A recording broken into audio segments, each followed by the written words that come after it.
Join అవుతున్నారు చర్చలో. ముందుగా రాకేష్ రెడ్డి గారు, సో నమస్తే అండి. నమస్తే. కాళేశ్వరం ఎన్ని రోజులు ఈ సీరియల్ ఎన్ని రోజులు నడుస్తుంది? అంటే ముందుగా ఈ డిబేట్ లో పాల్గొంటున్న శరతన్న గారికి నా సోదరుడితో సమానమైన ఇద్దరం వేరు ప్రాంతాల్లో ఉంటే సొంత రక్త సంబంధంలో ఉండే రామచంద్ర నాయక్ అన్నకు ముఖ్య నమస్కారాలు. ఒక్కటి మాత్రం చెప్తున్నాను, మీరు అన్న దాంట్లో ఒకటి సింపుల్ గా చెప్తాను. మేము చిన్నప్పుడు అంతరంగా సీరియల్ చూసేవాళ్ళం ఈటీవీలో. రామోజీరావు పోయినా కానీ అంతరంగ సీరియల్ అట్లనే ఉన్నది. ఇది కూడా కాళేశ్వరము, కాంగ్రెస్ ప్రభుత్వం పోయినా ఈ కాళేశ్వరం మాత్రం అట్లనే ఉంటది. ఈ కాళేశ్వరం ఒక చిన్న ఉదాహరణ చెప్తున్నాను. తెలంగాణ ప్రజలకు ఒక కనువిప్పు కలగాల్సిన అంశం, రాజకీయ పార్టీలకు అతీతంగా చెప్తున్నాను. గౌరవనీయ ముఖ్యమంత్రి 3 రోజుల ముందు, సుమారు 3-4 రోజుల ముందు ఉస్మానియా యూనివర్సిటీకి వచ్చారు. రాష్ట్ర ముఖ్యమంత్రి అధికార హోదాల రాజ్యాంగబద్ధంగా ప్రమాణ స్వీకారం చేసిన వ్యక్తి, అధికారిక కార్యక్రమాలల్లో కాలింది కూలింది గంగలో కలిసింది 1,00,000 కోట్లు అయిపోయింది. దాని గురించి మాట్లాడకూడదు. గంగలో కలిసిన 1,00,000 కోట్లు మీకు కావాలంటే అడిగిన నుంచి తెచ్చిస్తా అంటే ఆ స్టూడెంట్స్ తో మాట్లాడే విధానంలో గౌరవనీయ ముఖ్యమంత్రి గారు మాట్లాడు, కాలింది కూలింది గంగలో కలిసింది 1,00,000 కోట్లు పోయిన తర్వాత ఇది ఎందుకు చర్చ? నీ దగ్గర ఎవ్రీథింగ్ ఎవిడెన్స్ ఉంది. నువ్వు రాకేష్ రెడ్డి కావు, రామచంద్ర నాయక్ కావు, మీరు రాష్ట్ర ముఖ్యమంత్రి. ఎవ్రీ సింగిల్ లబ్ద్ అంటే ప్రతి పదం ఆయన దగ్గర ఉంది డాటా. అంటే ఈ రోజున్న రాజ్యాంగబద్ధమైన పదవి వల్ల ఆయన క్లియర్ గా అన్నాడు 1,00,000 కోట్లు పోయినాయి, గంగలు కలిసినాయి, దాన్ని వదిలిపెట్టున్నా అన్నాడు. మరి ఇంకెందుకు ఈ చర్చ ఎందుకు కాళేశ్వరం మీద? అంటే మళ్ళీ ఒక 3-4 కోట్లు మా మీద ఖర్చు పెట్టదు అందుక. ఈ 4 కోట్లు ఇప్పుడు వరద బాధిత ప్రాంతాలకు అటు డోర్నకల్లో, ఇటు కామారెడ్డో, లేకపోతే సిరిసిరనో ఏదైనా చిన్న గుడిసెలనే వేసేచ్చు, లేకపోతే చిన్న దుప్పట్లనే మార్చచ్చు. ఒక్కటే చెప్తున్నానండి, దీనికి ఒకటి కారణం. కాళేశ్వరం ప్రాజెక్టు అందరికి తెలుసు, ఇది ఒక పెద్ద భవిష్యత్ తరాల మీద గుదిబండ అయింది. దీంట్లో ఏమైంది?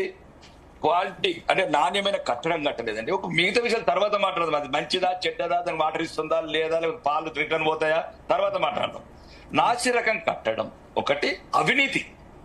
ఒక్కొక్క అధికారి దగ్గర 500 కోట్లు. నేను చెప్పట్లేదు, ఈ కాంగ్రెస్ రాష్ట్ర ప్రభుత్వం ఒక ఏసీబీ అనే డిపార్ట్మెంట్ చెప్తుంది ఒక అధికారి దగ్గర 200 కోట్లు, ఒక అధికారి దగ్గర 2,000 కోట్లు అని అఫీషియల్స్ చెప్తున్నారు. అంటే కాంట్రాక్టర్లు ఎంత దోసుకున్నారంటే రాజకీయ నాయకులు ఎంత దోసుకున్నారు, ఆ కుటుంబం ఎంత దోసుకుంది.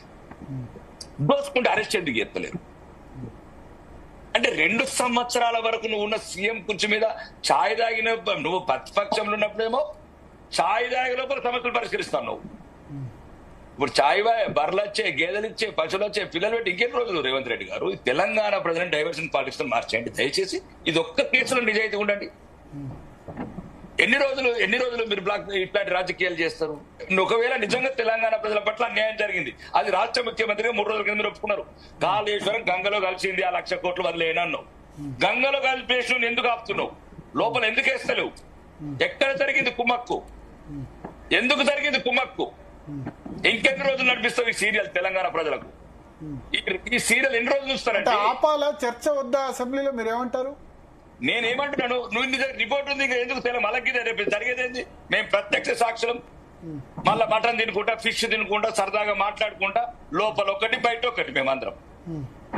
నేనేమంటున్నాను, ఒకవేళ మీరు అట్లాంటి ఒక హోదాలో ఉన్న లోపల ఒకటి బయట ఒకటి అంటే అసెంబ్లీలో ఎంత తిట్టుకున్నా బయటకు వచ్చిన తర్వాత అంత బాయి నో వ్యక్తిగత సంబంధాలు తప్పు లేదు, అది తప్పు కాదు. రాజకీయ వైరమే తప్ప, విధానాల మీద వైరమే తప్ప వ్యక్తిగత శత్రుత్వం ఉండదు. ఇప్పుడు నేను అన్నాను రామచంద్ర సొంత సోదరు కన్నా కానీ అనుబంధం ఏది పోతుంది అతని విధానం. నేనేమంటున్నాను, గౌరవనీయ ముఖ్యమంత్రి గారు 4 రోజుల కింద నేనేమన్నా అదే అబద్ధం అయితే ముఖ్యమంత్రి లోపలే అన్నా నేను. లేదు, నీకు 1,00,000 కోట్లు మునిగాను క్లియర్ గా చెప్తున్నావు. నువ్వు అధికార హోదాలో చెప్తున్నావు. ప్రతిపక్ష నాయకుడు ఇంకా రేవంత్ రెడ్డి గారు ఇంకా పిసిసి ప్రెసిడెంట్ అనుకుంటున్నాను. పిసిసి గౌరవ రాష్ట్ర తెలంగాణ ముఖ్యమంత్రి ఆయన. నువ్వు 4 కోట్ల తెలంగాణ వాళ్ళు ఈ లైవ్ లో చూస్తున్న ప్రపంచంలో తెలుగు వాళ్ళందరూ నేను చెప్పిన తప్ప దేనికైనా శిక్ష సిద్ధం. 1,00,000 కోట్లు గంగలో పోయినాక ఎందుకు పెట్టినావు చర్చ? 1,00,000 కోట్లు గంగలో పోయిన తర్వాత ఎవరెవరు పోగొట్టిండు అందరి లోపలే. అవినీతి చేసిన ఒండో జలధరించండి ఎందుకు వేయవు? ఇప్పుడు ఎవరిని లోపల, మీ ఉద్దేశంలో ఎవరిని లోపలేయాలి? కేసీఆర్ కేసీఆర్ ఎవరెవరు అందరినీ ఎలా, ఎవరెవరు డబ్బులు తిన్నాడు, ఎవరెవరు దొరుకుతున్నది ఏమండి? మరి ఎవరి 1,00,000 కోట్లు అండి? మహబూబాబాద్, డోర్నకల్ జిల్లాలో లంబాడే బిడ్డలకు ఉద్యోగాలు లేవు, ఆరుమూర్ల పేద బిడ్డలకు ఇల్లు లేవు, అంటే ఏంటి ఇది భరత్ గారు అంటే ఇట్లా మాట్లాడితే తప్ప? రాజకీయ నాయకులు ఎప్పుడు బాజా కొట్టుకుంటూనే మాట్లాడాలా ఏ కుటుంబానికైనా? రేపు నేను తప్పు చేస్తానని చెల్లాయి. ఓకే, ఈ అవినీతి ఎప్పుడు పోతుందండి? ఈ అవినీతి ఎప్పుడు పోతుంది? మీరు చర్చ వద్దంటారా లేకపోతే చర్చ ఒకటి నిజాయితీగా చర్చ చెయ్యారండి. తెలంగాణ ప్రజలని నేను ఒక దయచేసి భరత్ గారు దీన్ని డైవర్సిటీ చేయకండి. నేనేమంటారు గౌరవనీయ ముఖ్యమంత్రి గారి గురించి మాట్లాడుతాను. ఒకవేళ ముఖ్యమంత్రి గారు డాటా లేకుండా ఆరోపిస్తే ముఖ్యమంత్రి గారిని లోపలేశారు.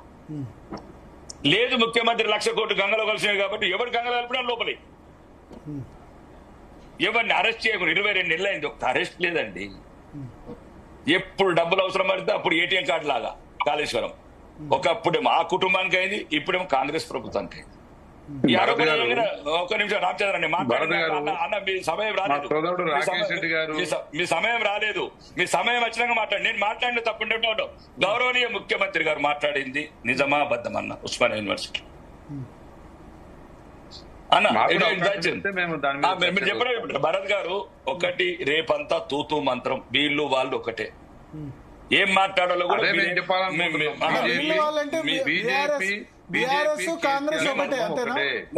ఇప్పుడు నేను అదే చెప్తున్నాను కదా. నువ్వు అధికారంలో ఉన్నావు, 1,00,000 కోట్లు గంగలో కలిసిందన్న ముఖ్యమంత్రివి. గంగలో కలిపిన లోపలే, గంగలో కలిపిన కుటుంబం ఏదో తెలంగాణలో ఏ పసిపిల్లని అడిగినా చెప్తారు. రెండోది అధికారులు కావచ్చు, ఎవరైనా కావచ్చు, ఇప్పుడు మాకున్న డాటా మాకుంటుంది. ఏమంటాను, చేస్తే దీంతో రాజకీయం చేయకు రేవంత్ రెడ్డి గారు కాదు, మొత్తం క్లీన్ చిట్ అని చేయగా అదు దరిద్రమతిగా ఏదన్నా ఎంతో కొంత బేరం చేసుకొని గంగలో ఉంటే ఢిల్లీకి పంపించేది సంచులు ఓట్స్పోని పంచాయతీకి ఆ బీఆర్ ఎలక్షన్లకు దీనికి పనికొస్తాయి. అదిగా ఎప్పుడు 22 నెలలు అయిపోయింది, ఇంకా 22 నెలలు ఆగుతారు. ఇప్పుడు మీరు అన్నట్లు లాగి లాగి లాగి చివరికి మళ్ళా ప్రభుత్వం అధికారం ఇస్తే ఈసారి తోడకలు తిస్తాం, తోటలు వేస్తా ఏమో అంటాడు. ఆయన మాటలు కొద్దిగా డిఫరెంట్ గా ఉంటాయి ముఖ్యమంత్రి గారి. నేను ఏమంటున్నా అంటే ఇప్పుడు బీఆర్ ఎలక్షన్స్ ఉన్నాయి, ఏదో రకంగా మళ్ళీ అసెంబ్లీలో చిట్టి చేసి బీఆర్ ఎలక్షన్లకు మళ్ళీ పోతాడు, కాంట్రాక్టర్ వెనకెళ్ళి పోతాడు అన్న గంగలో ఎన్నో కొన్ని ఇస్తాం బీఆర్ ఎలక్షన్స్ కొన్ని రోజు కూల్ అంటాడు. మళ్ళా ఖర్చులు ఢిల్లీలో ఇబ్బంది వచ్చినప్పుడల్లా కాళేశ్వరం గురించి డిస్కషన్ చేస్తారు. ఒకవేళ తెలంగాణ ప్రజల పట్ల ఏ కొద్దిగా అభిమానం ఉన్నా, ప్రేమ ఉన్నా దీంట్లో నిజాయితీగా ప్రవర్తించమని చెప్తున్నాను ప్రభుత్వాన్ని. దయచేసి రాజకీయాలకు అతీతంగా బీజేపీ కావచ్చు, రామచంద్ర కావచ్చు, రాకేష్ కావచ్చు, మాకు వ్యక్తిగతంగా ఏం లేదు, కేసీఆర్ కుటుంబంతో కూడా శత్రుత్వం ఏం లేదు. కానీ తెలంగాణ ప్రజలకు అప్పుల పాలు చేసి, వడ్డీల పాలు చేసి 11% చేసి, అది అడ్డీలు కూడా 11% ఇంట్రెస్ట్. మరి ముఖ్యమంత్రి గారు అన్నారు దక్కించాను, కేంద్ర ప్రభుత్వం మాట్లాడన్నారు. అంటే నేను అనేది ఏంటంటే దీంట్లో మొత్తం అందరూ ఎవరెవరు ఉన్నారో కుట్రదారులు. ఒకవేళ 2 ఇప్పుడు దీనిలో మన ప్రకాశాన్ని ఉన్నాడు కాబట్టి నేను 2 అంటున్నాను. 2 చెప్పండి, అయితే దొంగలని చెప్పండి, దొరలని చెప్పండి.